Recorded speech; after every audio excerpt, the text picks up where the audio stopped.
Exam বাংলার NM জিএনএমের practice সেটটা আজকেই হাতে পেলাম। বইটা খুবই সুন্দর। আমি আজকে একটা টেস্ট দিয়েছি, ভালোই এসেছে।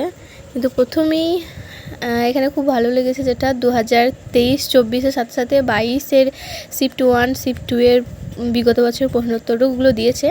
আর এখানে একসাথে পরপর একদম 30টা সেট আছে, 30টা মডেল প্র্যাকটিস সেট আছে। তার সাথে সাথেও যে আছে লাইফ সায়েন্সের এমসিকিউ, ফিজিক্যাল সায়েন্সের এমসিকিউ, জেনারেল নলেজ থেকে মানে ভূগোল, ইতিহাস সমস্ত কিছু মিশিয়ে একদম সুন্দর করে দেওয়া আছে। এখানে এই যে এখান থেকে মানে বিগত বছরে 2024 আছে, তারপরে 23 করে, তারপরে 2000 এগুলো দেওয়া আছে। খুবই সুন্দর বইটা, এটা আজকে দিলাম প্র্যাকটিস সেটটা, খুবই ভালো। জিকেগুলো খুবই সুন্দর করে আছে, সব থেকে ভালো করে দেখলাম জিকেগুলো খুব ভালো দিয়েছে, একদম সুন্দর বই।